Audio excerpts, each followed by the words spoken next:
ਸਤਿ ਸ਼੍ਰੀ ਅਕਾਲ। ਤੁਸੀਂ ਜੁੜੇ ਹੋਏ ਹੋ ਪੰਜਾਬੀ ਰੇਡੀਓ ਐਸਏ ਦੇ ਨਾਲ ਤੇ ਪ੍ਰੋਗਰਾਮ ਸਪੈਸ਼ਲ ਰਿਪੋਰਟ ਦੇ ਵਿੱਚ ਤੁਹਾਡਾ ਸਾਰਿਆਂ ਦਾ ਸਵਾਗਤ ਹੈ। ਜਿਸ ਸਮੇਂ ਭਾਰਤ ਦੇ ਵਿੱਚ ਜੋੜ ਤੋੜ ਲਾਏ ਜਾ ਰਹੇ ਸਨ ਕਿ ਸਰਕਾਰ ਦੇ ਵਿੱਚ ਮੰਤਰੀ ਕੌਣ ਬਣੂਗਾ, ਕਿਉਂਕਿ ਇਹ ਤਾਂ ਤੈਅ ਹੀ ਸੀਗਾ ਕਿ ਪ੍ਰਧਾਨ ਮੰਤਰੀ ਨਰਿੰਦਰ ਮੋਦੀ ਹੀ ਇੱਕ ਵਾਰ ਫਿਰ ਤੋਂ ਪ੍ਰਧਾਨ ਮੰਤਰੀ ਬਣਨਗੇ। ਜਿਸ ਸਮੇਂ ਇਹ ਜੋੜ ਤੋੜ ਲਾਏ ਜਾ ਰਹੇ ਸਨ ਕਿ ਕਿਹਨੂੰ ਕਿਹੜਾ ਮਹਿਕਮਾ ਮਿਲੂਗਾ, ਕਿਹਨੂੰ ਕੀ ਮਿਲੂਗਾ, ਇਸੇ ਦਰਮਿਆਨ ਇੱਕ ਬਹੁਤ ਵੱਡੀ ਘਟਨਾ ਪਰ ਸੋਸ਼ਲ ਮੀਡੀਆ ਦੇ ਵਿੱਚੋਂ ਸੁਰਖੀਆਂ ਦੇ ਵਿੱਚੋਂ ਨਦਾਰਦ ਤੇ ਇੱਕ ਬਹੁਤ ਅਹਿਮ ਘਟਨਾ ਜਿਹਦੇ ਤੇ ਚਰਚਾ ਹੋਣੀ ਚਾਹੀਦੀ ਸੀ ਉਹ ਵਾਪਰੀ, ਪਰ ਉਸ ਘਟਨਾ ਦੇ ਵੱਲ ਕਿਸੇ ਦਾ ਧਿਆਨ ਨਹੀਂ ਗਿਆ। ਉਹਨੂੰ ਛੋਟੀ ਜਿਹੀ ਘਟਨਾ ਜਾਣ ਕੇ ਸਮਝ ਕੇ ਟਾਲ ਦਿੱਤਾ ਗਿਆ। ਇਹ ਘਟਨਾ ਸੀ ਮੌਬ ਲਿੰਚਿੰਗ ਦੀ। ਮੌਬ ਲਿੰਚਿੰਗ ਦੇ ਬਾਰੇ ਗੱਲਬਾਤ ਕਰਾਂਗੇ। ਮੌਬ ਲਿੰਚਿੰਗ ਦੀਆਂ ਕਦੋਂ ਕਿਹੜੀਆਂ ਘਟਨਾਵਾਂ ਵਾਪਰੀਆਂ ਜਿਨੇ ਮੋਦੀ ਸਰਕਾਰ ਦੇ ਵਿੱਚ ਭੀੜ ਤੰਤਰ ਹਾਵੀ ਹੋਣ ਦੀ, ਭੀੜਾਂ ਦੇ ਆਪ ਹੁਦਰੀ ਤੇ ਆਪਣੇ ਤਰੀਕੇ ਨਾਲ ਡਿਸੀਜਨ ਲੈਣ ਦੀ ਜਿਹੜੀ ਉਹ ਘਟਨਾਵਾਂ ਨੂੰ ਅੰਜਾਮ ਦਿੱਤਾ, ਜਿਹਦੇ ਕਰਕੇ ਭੀੜ ਤੰਤਰ ਹਾਵੀ ਹੋ ਗਿਆ। ਖੈਰ, ਇੱਥੇ ਤਾਂ ਇਹ ਜਿਹੀਆਂ ਵੀ ਘਟਨਾਵਾਂ ਵਾਪਰੀਆਂ ਨੇ ਜਿੱਥੇ ਸਾਧੂਆਂ ਨੂੰ ਇਸ ਕਰਕੇ ਕੁੱਟ ਦਿੱਤਾ ਗਿਆ ਕਿਉਂਕਿ ਭੁਲੇਖਾ ਪੈ ਗਿਆ ਸੀਗਾ ਕਿ ਸ਼ਾਇਦ ਉਹ ਬੱਚੇ ਚੱਕਣ ਵਾਲੇ ਨੇ। ਇੱਕ ਫੇਕ ਨਿਊਜ਼ ਦੇ ਕਰਕੇ ਇੱਕ ਗਰੀਬ ਦਲਿਤ ਭਾਈਚਾਰੇ ਦੇ ਨੌਜਵਾਨ ਨੂੰ ਕੁੱਟ ਦਿੱਤਾ ਗਿਆ। ਬਾਅਦ ਦੇ ਵਿੱਚ ਪਤਾ ਲੱਗਿਆ ਕਿ ਉਹਦਾ ਤਾਂ ਕਸੂਰ ਹੀ ਹੈ ਨਹੀਂ ਸੀਗਾ, ਪਰ ਉਹਦੀ ਮੌਤ ਹੋ ਗਈ। ਕਿਸੇ ਵੀ ਮੀਡੀਆ ਅਦਾਰੇ ਨੇ, ਕਿਸੇ ਨੇ ਵੀ ਲੀਡਰ ਨੇ, ਕਿਸੇ ਵੀ ਪੋਲੀਟੀਸ਼ੀਅਨ ਨੇ ਜਾਂ ਕਿਸੇ ਵੀ ਹੋਰ ਸਮਾਜਿਕ ਜਥੇਬੰਦੀ ਨੇ, ਪ੍ਰਸ਼ਾਸਨਿਕ ਧਿਰ ਨੇ ਕਦੇ ਇਹ ਨਹੀਂ ਸਮਝਿਆ ਕਿ ਜਿਹੜੇ ਲੋਕਾਂ ਦੀ ਮੌਬ ਲਿੰਚਿੰਗ ਹੋ ਰਹੀ ਹੈ, ਮੌਬ ਲਿੰਚਿੰਗ ਦਾ ਸ਼ਿਕਾਰ ਹੋਏ ਉਹਨਾਂ ਪੀੜਤਾਂ ਦੇ ਪਰਿਵਾਰਾਂ ਦੇ ਬਾਅਦ ਦੇ ਵਿੱਚ ਹਾਲਾਤ ਕੀ ਨੇ। ਕਈ ਪਰਿਵਾਰਾਂ ਨੂੰ ਤਾਂ ਪਲਾਇਨ ਤੱਕ ਕਰਨਾ ਪਿਆ, ਕਈ ਪਰਿਵਾਰਾਂ ਨੂੰ ਹਿਜਰਤ ਕਰਨੀ ਪਈ ਹੈ ਕਿਉਂਕਿ ਉਹ ਜਿਹੜੇ ਇਲਾਕਿਆਂ ਦੇ ਵਿੱਚ ਰਹਿੰਦੇ ਸੀ ਉੱਥੇ ਉਹ ਘੱਟ ਗਿਣਤੀ ਸੀਗੇ ਤੇ ਭੀੜਾਂ ਦੇ ਵਿੱਚ ਜਿਨ੍ਹਾਂ ਨੇ ਉਹਨਾਂ ਨੂੰ ਨਿਸ਼ਾਨਾ ਬਣਾਇਆ ਉਹ ਬਹੁ ਗਿਣਤੀ ਲੋਕ ਉਹਨਾਂ ਭੀੜਾਂ ਦੇ ਵਿੱਚ ਇਨਵੋਲਵ ਸੀਗੇ। ਆਪ ਹੁਦਰੀਆਂ ਭੀੜਾਂ, ਗੁੰਡਾਗਰਦ ਕਿਸਮ ਦੇ ਲੋਕ, ਆਪਣੇ ਹੀ ਆਪੂ ਬਣੇ ਜੱਜ, ਆਪੂ ਬਣੇ ਪੁਲਿਸ, ਕਈ ਵਾਰੀ ਨਹੀਂ ਬਲਕਿ ਕਾਫੀ ਵਾਰ ਕਈ ਗਰੀਬ ਲੋਕਾਂ ਦੀ ਜਾਨ ਲੈ ਚੁੱਕੇ ਨੇ। ਜਿਹੜਾ ਤਾਜ਼ਾ ਮਾਮਲਾ ਇਹ ਛੱਤੀਸਗੜ੍ਹ ਦਾ ਹੈ। ਛੱਤੀਸਗੜ੍ਹ ਦੇ ਰਾਏਪੁਰ ਜ਼ਿਲ੍ਹੇ ਦੇ ਵਿੱਚ ਦੋ ਪਸ਼ੂਆਂ ਨੂੰ ਲਿਜਾ ਰਹੇ ਦੋ ਨੌਜਵਾਨਾਂ ਦੀ ਕੁੱਟ ਕੇ ਕਤਲ ਕਰ ਦਿੱਤਾ ਗਿਆ, ਉਹਨਾਂ ਨੂੰ ਮਾਰ ਦਿੱਤਾ ਗਿਆ।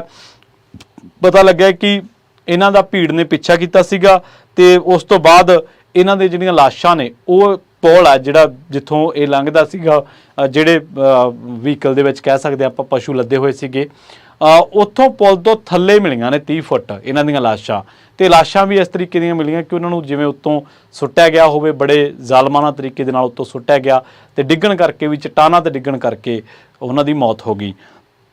ਇਹ ਘਟਨਾ ਜਿਹੜੀ ਵਾਪਰੀ ਹੈ ਉਹਨਾਂ ਦੇ ਵਿੱਚ ਮ੍ਰਿਤਕਾਂ ਦੀ ਪਹਿਚਾਣ ਹੋਈ ਹੈ। ਗੁੱਡੂ ਖਾਨ 35 ਸਾਲ ਦਾ, ਚਾਂਦ ਮੀਆਂ ਖਾਨ 23 ਸਾਲ ਦਾ, ਜਦੋਂ ਕਿ ਜਿਹੜਾ ਇੱਕ ਹੋਰ ਇਸ ਮਾਮਲੇ ਦੇ ਵਿੱਚ ਪੀੜਤ ਜਿਹੜਾ ਉਹ ਜ਼ਖਮੀ ਹੋਇਆ ਬੜੇ ਬੁਰੇ ਤਰੀਕੇ ਦੇ ਨਾਲ, ਸਦਾਮ ਕੁਰੈਸ਼ੀ, ਉਹ ਵੀ 23 ਸਾਲਾਂ ਦਾ।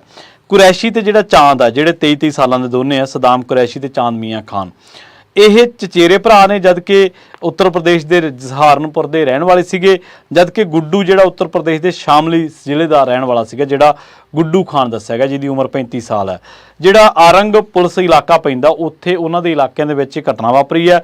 ਉੱਥੋਂ ਦੇ ਕੀਰਤਨ ਰਠੌਰ ਨੇ, ਜਿਵੇਂ ਪੁਲਿਸ ਹਰ ਘਟਨਾ ਤੋਂ ਬਾਅਦ ਤੁਹਾਨੂੰ ਪਤਾ ਹੀ ਹੈ ਕਿ ਪੱਲਾ ਝਾੜਦੀ ਹੈ ਬਿਆਨਾਂ ਦਾ ਦੇ ਕੇ ਜਾਂ ਜਾਂਚ ਦਾ ਹਵਾਲਾ ਦੇ ਕੇ, ਪਰ ਉਹਨਾਂ ਨੇ ਕਿਹਾ ਕਿ ਜਿਹੜਾ ਇੱਕ ਜ਼ਖਮੀ ਇੱਕ ਬੰਦਾ ਹੋਇਆ ਇਸ ਮਾਮਲੇ ਦੇ ਵਿੱਚ, ਦੀ ਵਾਇਰ ਦੀ ਰਿਪੋਰਟ ਦੇ ਮੁਤਾਬਕ ਤੇ Times of India the report ਦੇ ਮੁਤਾਬਕ ਤੇ ਇੰਡੀਅਨ ਐਕਸਪ੍ਰੈਸ ਦੀ ਰਿਪੋਰਟ ਦੇ ਮੁਤਾਬਕ, ਇੱਕ ਬੰਦਾ ਜਿਹੜਾ ਮੀਡੀਆ ਦੇ ਸਾਹਮਣੇ ਆਇਆ ਜ਼ਖਮੀ ਹਾਲਤ ਦੇ ਵਿੱਚ, ਉਹ ਕਹਿੰਦਾ ਕਿ ਸਾਡੇ ਤੇ 14-15 ਜਣਿਆਂ ਨੇ ਹਮਲਾ ਕੀਤਾ, ਉਹਨਾਂ ਦੇ ਵਿੱਚੋਂ 2 ਜਣਿਆਂ ਨੂੰ ਸਾਨੂੰ ਉਹਨਾਂ ਨੇ ਕੁੱਟ-ਕੁੱਟ ਕੇ ਮਾਰ ਦਿੱਤਾ ਤੇ ਉਸ ਤੋਂ ਬਾਅਦ ਉਹਨਾਂ ਨੇ ਉਹਨਾਂ ਦੀਆਂ ਲਾਸ਼ਾਂ ਨੂੰ ਪੁਲ ਤੋਂ ਥੱਲੇ ਸੁੱਟ ਦਿੱਤਾ। ਬਾਅਦ ਦੇ ਵਿੱਚ ਉਹ ਕਹਿੰਦਾ ਕਿ ਮੈਂ ਉੱਥੋਂ ਬਚਣ ਖਾਤਰ ਖੁਦ ਵੀ ਮੈਨੂੰ ਉਸ ਪੁਲ ਤੋਂ ਛਾਲ ਮਾਰਨੀ ਪਈ, ਪਰ ਮੈਂ ਚਟਾਨਾਂ ਤੇ ਨਹੀਂ ਡਿੱਗਿਆ, ਮੈਂ ਪਾਣੀ ਦੇ ਉੱਤੇ ਥੋੜ੍ਹਾ ਮੋਟਾ ਪਾਣੀ ਹੋਣਾ ਉਹਦੇ ਵਿੱਚ ਡਿੱਗਣ ਕਰਕੇ ਮੇਰੀ ਕਹਿੰਦਾ ਜਾਨ ਬਚੀ, ਤੇ ਨਹੀਂ ਤਾਂ ਦੋਵਾਂ ਨੂੰ ਉਹਨਾਂ ਨੇ ਮਾਰ ਦਿੱਤਾ ਸੀਗਾ। ਤੁਹਾਨੂੰ ਯਾਦ ਹੋਣਾ ਪਹਿਲੂ ਖਾਨ ਦਾ ਮਾਮਲਾ, ਜਦੋਂ ਮੋਦੀ ਸਰਕਾਰ ਸੱਤਾ ਦੇ ਵਿੱਚ ਆਈ ਸੀ ਤਾਂ ਪਹਿਲੂ ਖਾਨ ਨੂੰ ਵੀ ਉਹ ਵਿਚਾਰਾ ਡੰਗਰਾਂ ਦੀ ਖਰੀਦੋ ਫਰੋਖਤ ਕਰਕੇ ਉਹਦਾ ਘਰ ਚੱਲਦਾ ਸੀਗਾ, ਆਪਣਾ ਪਰਿਵਾਰ ਪਾਲਦਾ ਸੀ। ਜਿਵੇਂ ਆਪਾਂ ਪੰਜਾਬ ਦੇ ਵਿੱਚ ਵੀ ਦੇਖਦੇ ਨੇ ਕਈ ਲੋਕ ਦੁਧਾਰੂ ਪਸ਼ੂਆਂ ਦਾ ਵਪਾਰ ਕਰਦੇ ਆ, ਉਹ ਇਸ ਤਰ੍ਹਾਂ ਕਰਦਾ ਸੀ, ਪਰ ਕਿਉਂਕਿ ਉਹ ਗਾਵਾਂ ਦਾ ਕਰਦਾ ਸੀਗਾ ਤੇ ਗਊ ਰੱਖਿਅਕਾਂ ਦੀ ਗੁੰਡਾਗਰਦੀ ਉਦੋਂ ਆਪਣੇ ਲੈਵਲ ਦੇ ਇੱਕ ਤਰੀਕੇ ਦੇ ਨਾਲ ਪੀਕ ਤੇ ਸੀਗੀ, ਤਾਂ ਉਹਨੂੰ ਪਹਿਲੂ ਖਾਨ ਨੂੰ ਮਾਰ ਦਿੱਤਾ ਗਿਆ। ਉਹਦੇ ਬੱਚੇ, ਉਹਨੇ ਵਿਚਾਰੇ ਨੇ ਰਸੀਦਾਂ ਦਿਖਾਈਆਂ ਭੀੜ ਨੂੰ ਕਿ ਆਹ ਲਓ ਰਸੀਦਾਂ, ਮੈਂ ਪਸ਼ੂ ਇੱਥੋਂ ਖਰੀਦੇ ਆ ਤੇ ਆਹ ਬੰਦਿਆਂ ਨੂੰ ਪਹਿਲਾਂ ਮੈਂ ਪਸ਼ੂ ਵੇਚਿਆ, ਤੁਸੀਂ ਉਹਨਾਂ ਨੂੰ ਫੋਨ ਕਰ ਲਓ, ਤੁਸੀਂ ਉਹਨਾਂ ਤੋਂ ਵੈਰੀਫਾਈ ਕਰ ਲਓ, ਪਰ ਮੈਂ ਤਸਕਰ ਨਹੀਂ ਆ, ਮੈਂ ਗਊ ਤਸਕਰ ਨਹੀਂ ਆ। ਤਾਂ ਉਹਦੀ ਗੱਲ ਹੀ ਨਹੀਂ ਸੁਣੀ, ਉਹਨੂੰ ਮਾਰ ਦਿੱਤਾ ਗਿਆ। ਉਹਨੂੰ ਭੀੜ ਨੇ ਇੰਨਾ ਕੁੱਟਿਆ ਕਿ ਉਹਦੀ ਮੌਤ ਹੋ ਗਈ। ਘਰੇ ਉਹਦੇ ਬੀਵੀ ਬੱਚੇ ਵਿਚਾਰੇ ਉਡੀਕਦੇ ਜਦੋਂ ਅਗਲੇ ਦਿਨ ਉਹਨਾਂ ਨੇ ਪੁਲਿਸ ਰਿਪੋਰਟ ਕੀਤੀ ਤਾਂ ਉਹਨਾਂ ਨੂੰ ਪਤਾ ਲੱਗਿਆ ਕਿ ਸਾਡੇ ਮੈਂਬਰ ਦੇ ਨਾਲ ਆ ਕੁਛ ਵਾਪਰ ਗਿਆ। ਹੁਣ ਮੌਬ ਲਿੰਚਿੰਗ ਹੁੰਦੀ ਕੀ ਹੈ, ਸਭ ਤੋਂ ਪਹਿਲਾਂ ਇਹ ਸਮਝਦੇ ਹਾਂ।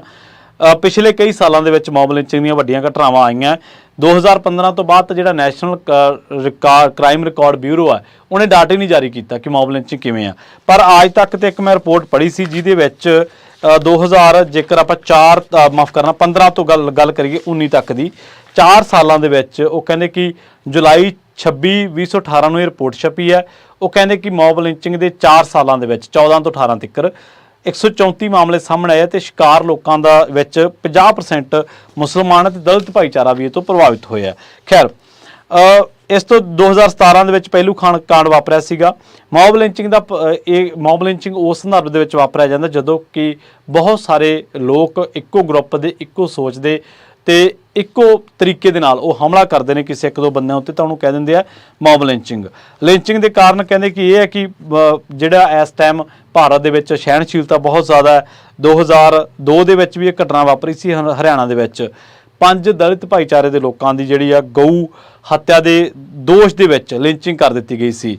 ਸਤੰਬਰ 2015 ਦੇ ਵਿੱਚ ਵੀ ਇੱਕ ਜਿਹੜੀ ਅਣਪਛਾਤੀ ਭੀੜ ਆ ਉਹਨੇ ਮੁਹੰਮਦ ਇਖਲਾਕ ਤੇ ਉਹਦੇ ਬੇਟੇ ਦਾਨਿਸ਼ ਦੇ ਉੱਤੇ ਗਊ ਦਾ ਕਤਲ ਕਰਨ ਤੇ ਉਹ ਮਾਸ ਨੂੰ ਜਮ੍ਹਾਂ ਕਰਨ ਦੇ ਮਾਮਲੇ ਦੇ ਵਿੱਚ ਉਹਨਾਂ ਨੂੰ ਕੁੱਟ-ਕੁੱਟ ਕੇ ਮਾਰ ਦਿੱਤਾ ਸੀਗਾ।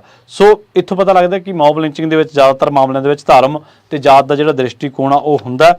ਇਹ ਵੀ ਕਿਹਾ ਜਾ ਸਕਦਾ ਕਿ ਦੇਸ਼ ਦੇ ਵਿੱਚ ਇੱਕ ਖਾਸ ਜਿਹੜੀ ਉਹ ਰਾਸ਼ਟਰਵਾਦ ਦੀ ਜਾਂ ਕਹਿ ਲਓ ਕਿ ਖਾਸ ਭਾਵਨਾ ਜਿਹੜੀ ਪਿਛਲੇ ਸਮੇਂ ਦੇ ਵਿੱਚ ਜਿਹਨੂੰ ਕੰਟਰੋਲ ਕੀਤਾ ਗਿਆ ਜਾਂ ਜਿਹੜੀ ਪੋਲੀਟੀਕਲ ਲੋਕਾਂ ਦੁਆਰਾ ਪ੍ਰਭਾਵਿਤ ਸੀਗੀ ਉਸ ਖਾਸ ਭਾਵਨਾ ਦੇ ਤਹਿਤ ਘੱਟ ਗਿਣਤੀਆਂ ਤੇ ਦਲਿਤ ਭਾਈਚਾਰੇ ਦੇ ਲੋਕਾਂ ਨੂੰ ਨਿਸ਼ਾਨਾ ਬਣਾਇਆ ਗਿਆ।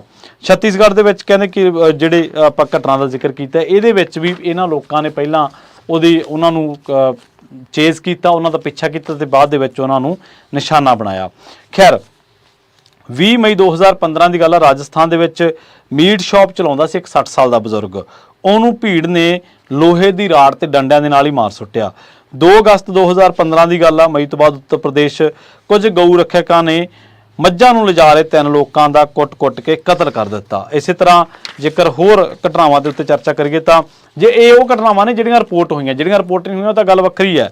28 ਸਤੰਬਰ 2015 ਦੀ ਗੱਲ ਆ, ਦਾਦਰੀ ਯੂਪੀ ਦੇ ਵਿੱਚ 52 ਸਾਲ ਦੇ ਮੁਹੰਮਦ ਇਖਲਾਕ ਨੂੰ ਭੀੜ ਨੇ ਇਸੇ ਕਰਕੇ ਕੁੱਟ ਦਿੱਤਾ ਜਿਹੜੀ ਘਟਨਾ ਦਾ ਆਪਾਂ ਜ਼ਿਕਰ ਕੀਤਾ ਕਿ ਸ਼ਾਇਦ ਉਹਦੇ ਕੋਲੇ ਗਊ ਦਾ ਮਾਸ ਘਰੇ ਜਮ੍ਹਾਂ ਕੀਤਾ ਹੋਇਆ।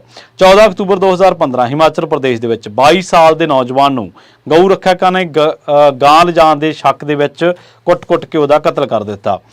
18 ਮਾਰਚ 2016 ਲਾਤੇਹਾਰ ਝਾਰਖੰਡ ਦੇ ਵਿੱਚ ਮਵੇਸ਼ੀਆਂ ਨੂੰ ਬਾਜ਼ਾਰ ਦੇ ਵਿੱਚ ਵੇਚਣ ਲਿਜਾ ਰਿਹਾ ਸੀਗਾ ਮਜਲੂਮ ਅੰਸਾਰੀ ਤੇ ਇਮਤਿਆਜ਼ ਖਾਨ।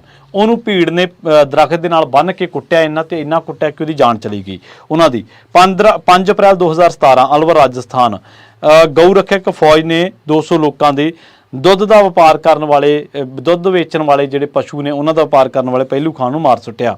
20 ਅਪ੍ਰੈਲ 2017 ਅਸਾਮ ਦੇ ਵਿੱਚ ਗਾਂ ਚੋਰੀ ਕਰਨ ਦੇ ਇਲਜ਼ਾਮ ਦੇ ਵਿੱਚ ਗਊ ਰੱਖਿਅਕਾਂ ਨੇ 2 ਨੌਜਵਾਨਾਂ ਨੂੰ ਕੁੱਟ-ਕੁੱਟ ਕੇ ਉਹਨਾਂ ਨੂੰ ਮਾਰ ਸੁੱਟਿਆ। 1 ਮਈ 2017 ਅਸਮ ਦੇ ਵਿੱਚ ਹੀ ਗਾਂ ਚੋਰੀ ਕਰਨ ਦੇ ਇਲਜ਼ਾਮ ਦੇ ਵਿੱਚ ਗਊ ਰੱਖਿਅਕਾਂ ਨੇ ਫਿਰ ਇੱਕ ਨੌਜਵਾਨ ਦੇ ਨਾਲ ਕੁੱਟਮਾਰ ਕੀਤੀ, ਉਹਦੀ ਮੌਤ ਹੋ ਗਈ। 12 ਤੋਂ ਲੈ ਕੇ 18 ਮਈ 2017 ਝਾਰਖੰਡ 4 ਅਲੱਗ-ਅਲੱਗ ਮਾਮਲਿਆਂ ਦੇ ਵਿੱਚ ਕੁੱਲ 9 ਲੋਕਾਂ ਨੂੰ ਮੌਬ ਲਿੰਚਿੰਗ ਦੇ ਨਾਲ ਮਾਰ ਸੁੱਟਿਆ। ਇਹ ਉਹ ਘਟਨਾਵਾਂ ਸੀ ਜਿਹੜੀਆਂ ਵੱਡੀਆਂ ਸੀ ਤੇ ਜਿਨ੍ਹਾਂ ਉੱਤੇ ਦੇਸ਼ ਭਰ ਦੇ ਵਿੱਚ ਚਰਚਾ ਹੋਈ। ਇਸ ਤੋਂ ਇਲਾਵਾ ਬਥੇਰੀਆਂ ਘਟਨਾਵਾਂ ਤੋਂ ਆ ਜਿਨ੍ਹਾਂ ਦੇ ਉੱਤੇ ਚਰਚਾ ਹੀ ਨਹੀਂ ਹੋ ਸਕੀ, ਜਿਨ੍ਹਾਂ ਦੇ ਬਾਰੇ ਲੋਕਾਂ ਨੂੰ ਰਿਪੋਰਟ ਹੀ ਨਹੀਂ ਕੀਤਾ ਜਾ ਸਕਿਆ, ਜਿਨ੍ਹਾਂ ਦੇ ਬਾਰੇ ਮੀਡੀਆ ਨੇ ਦੱਸਿਆ ਹੀ ਨਹੀਂਗਾ। ਇੰਡੀਅਨ ਐਕਸਪ੍ਰੈਸ ਨੇ ਜਾਂ ਟਾਈਮਜ਼ ਆਫ ਇੰਡੀਆ ਨੇ ਇਸ ਮਾਮਲੇ ਦੇ ਵਿੱਚ ਪੁਲਿਸ ਦੀ ਉਸ ਫੁਟੇਜ ਦਾ ਵੀ ਹਵਾਲਾ ਦਿੱਤਾ ਜਿਹੜੀ ਫੁਟੇਜ ਦੇ ਆਧਾਰ ਤੇ ਪੁਲਿਸ ਕਹਿ ਰਹੀ ਹੈ ਕਿ ਅਸੀਂ ਜਾਂਚ ਕਰਾਂਗੇ। ਤੁਸੀਂ ਦੇਖੋ ਕਿ ਵੱਖ-ਵੱਖ ਘਟਨਾਵਾਂ ਨੇ। NCRB ਜਿਹੜਾ ਉਹ ਅੰਕੜੇ ਦੇ ਨੂੰ ਹਟ ਗਿਆ। 2018 ਦੇ ਵਿੱਚ ਤਾਂ ਸੁਪਰੀਮ ਕੋਰਟ ਨੂੰ ਕਹਿਣਾ ਪਿਆ ਸੀਗਾ ਕਿ ਲਿੰਚਿੰਗ ਹੈ ਜਿਹੜਾ ਇਹ ਭੀੜ ਤੰਤਰ ਦਾ ਇੱਕ ਜ਼ਾਲਮਾਨਾ ਰੂਪ ਹੈ। ਤੇ ਇਸੇ ਜਦੋਂ ਰਾਜਨਾਥ ਸਿੰਘ ਨੂੰ ਸਵਾਲ ਕੀਤਾ ਗਿਆ ਉਹ ਕਹਿੰਦੇ ਸਭ ਤੋਂ ਵੱਡੀ ਮੌਬ ਲਿੰਚਿੰਗ ਤਾਂ 1984 ਦੇ ਵਿੱਚ ਹੋਈ ਸੀ। ਇਹਦੇ ਵਿੱਚ ਕੋਈ ਦੋ ਰਾਏ ਨਹੀਂ ਕਿ 1984 ਦੇ ਵਿੱਚ ਸਿੱਖ ਕਤਲੇਆਮ ਹੋਇਆ ਤੇ ਉਸ ਮਾਮਲੇ ਦੇ ਵਿੱਚ ਆਪਾਂ ਦੇਖਿਆ ਕਿ ਭੀੜਾਂ ਨੇ ਸਿੱਖਾਂ ਦੇ ਕਾਰੋਬਾਰਾਂ, ਉਹਨਾਂ ਥਾਵਾਂ, ਉਹਨਾਂ ਦੇ ਜੀਆਂ ਨੂੰ, ਉਹਨਾਂ ਦੇ ਪਰਿਵਾਰਾਂ ਨੂੰ ਪਛਾਣ ਕੇ ਜਿਹੜਾ ਉਹਨਾਂ ਦਾ ਸ਼ਿਕਾਰ ਕੀਤਾ, ਉਹਨਾਂ ਨੂੰ ਮਾਰਿਆ।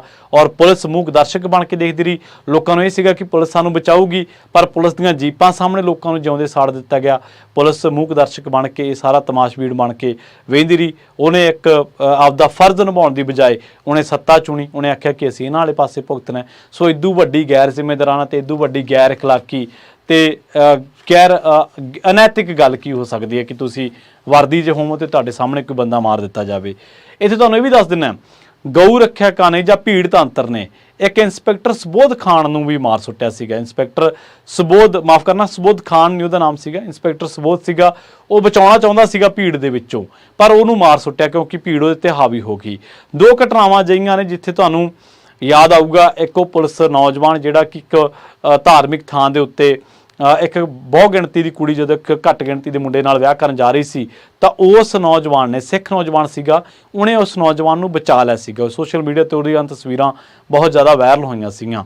ਇਸੇ ਤਰੀਕੇ ਨਾਲ ਜਦੋਂ ਤੁਸੀਂ ਸੁਣਿਆ ਹੋਣਾ ਪੱਛਮੀ ਬੰਗਾਲ ਦੇ ਵਿੱਚ ਸੰਦੇਸ਼ ਖਲੀ ਦੀ ਇੱਕ ਘਟਨਾ ਤੋਂ ਬਾਅਦ ਇੱਕ ਭਾਜਪਾ ਦੀ ਬੀਬੀ ਨੇ ਇੱਕ ਸਿੱਖ ਪੁਲਿਸ ਅਫਸਰ ਨੂੰ ਜਿਹੜਾ ਉੱਥੇ ਡਿਊਟੀ ਕਰ ਰਿਹਾ ਸੀਗਾ ਉਹਨੂੰ ਕਿਹਾ ਸੀਗਾ ਤੂੰ ਤਾਂ ਖਾਲਿਸਤਾਨੀ ਹੈ। ਤੁਹਾਡੇ ਘਟਨਾ ਯਾਦ ਆ ਗਈ ਹੋਣੀ ਹੈ। ਸੋ ਇਹ ਮੌਬ ਲਿੰਚਿੰਗ ਦੀਆਂ ਉਦਾਹਰਨਾਂ ਨੇ ਜਿੱਥੇ ਸਿਰਫ ਇੱਕ ਸਿਆਸਤ ਤੋਂ ਪ੍ਰੇਰਿਤ, ਪੋਲੀਟੀਕਲ ਏਜੰਡੇ ਤੋਂ ਪ੍ਰੇਰਿਤ ਲੋਕ ਘੱਟ ਗਿਣਤੀ ਭਾਈਚਾਰੇ ਜਾਂ ਉਸ ਲੋਕ ਬੰਦੇ ਨੂੰ ਨਿਸ਼ਾਨਾ ਬਣਾਉਂਦੇ ਆ ਜਿਨ੍ਹਾਂ ਦੇ ਨਾਲ ਉਹ ਨਜਿੱਠ ਨਹੀਂ ਸਕਦਾ। ਮਤਲਬ ਉਹ ਤੇ ਹਮਲਾ ਕਰਦੇ, ਉਹਨੂੰ ਫਿਜ਼ੀਕਲੀ ਅਸੌਲਟ ਕੀਤਾ ਜਾਂਦਾ, ਫਿਜ਼ੀਕਲੀ ਉਹਨੂੰ ਟੌਰਚਰ ਕੀਤਾ ਜਾਂਦਾ ਤੇ ਬਾਅਦ ਦੇ ਵਿੱਚ ਉਹ ਦਮ ਤੋੜ ਦਿੰਦਾ। ਇਹਨਾਂ ਘਟਨਾਵਾਂ ਦੇ ਵਾਪਰਨ ਦੇ ਬਾਵਜੂਦ ਸਿਰਫ ਮੋਦੀ ਸਾਹਿਬ ਇੱਕ ਵਾਰੀ ਬੋਲਿਆ ਮੌਬ ਲਿੰਚਿੰਗ ਦੇ, ਜਦਕਿ ਇਹਨਾਂ ਘਟਨਾਵਾਂ ਕਰਕੇ ਦੇਸ਼ ਨੂੰ ਦੂਜੇ ਮੁਲਕਾਂ ਦੇ ਵਿੱਚ ਬਹੁਤ ਵੱਡੇ ਪੱਧਰ ਤੇ ਸ਼ਰਮਸਾਰ ਹੋਣਾ ਪਿਆ, ਭਾਰਤ ਨੂੰ ਸ਼ਰਮਸਾਰ ਹੋਣਾ ਪਿਆ। ਤੁਸੀਂ ਦੇਖੋ ਕਿ ਜਿਹੜੇ ਮਾਮਲੇ ਦੇ ਵਿੱਚ ਸੁਪਰੀਮ ਕੋਰਟ ਨੇ ਡਾਇਰੈਕਸ਼ਨ ਜਾਰੀ ਕੀਤੀਆਂ, ਜਿਹੜੇ ਮਾਮਲੇ ਦੇ ਵਿੱਚ ਰਾਜ ਸਰਕਾਰਾਂ ਦੇ ਕਾਨੂੰਨ ਆ, ਜਿਹੜੇ ਮਾਮਲਿਆਂ ਦੇ ਵਿੱਚ ਮੋਦੀ ਸਾਹਿਬ ਨੇ ਖੁਦ ਬਿਆਨ ਦਿੱਤਾ ਕਿ ਇਸ ਤਰ੍ਹਾਂ ਕਰਨਾ ਮੌਬ ਲਿੰਚਿੰਗ ਦੇਸ਼ ਦੇ ਹੱਕ ਦੇ ਵਿੱਚ ਨਹੀਂ ਹੈ, ਉਹਨਾਂ ਘਟਨਾਵਾਂ ਤੇ ਅੱਜ ਤੱਕ ਮੋਦੀ ਸਾਹਿਬ ਤਾਂ ਤੀਜੀ ਵਾਰ ਪ੍ਰਧਾਨ ਮੰਤਰੀ ਬਣ ਗਏ ਆ, ਪਰ ਉਹਨਾਂ ਘਟਨਾਵਾਂ ਤੇ ਅੱਜ ਤੱਕ ਨਕੇਲ ਨਹੀਂ ਪਾਈ ਜਾ ਸਕੀ। ਬਹੁਤ ਬਹੁਤ ਧੰਨਵਾਦ। ਸਤਿ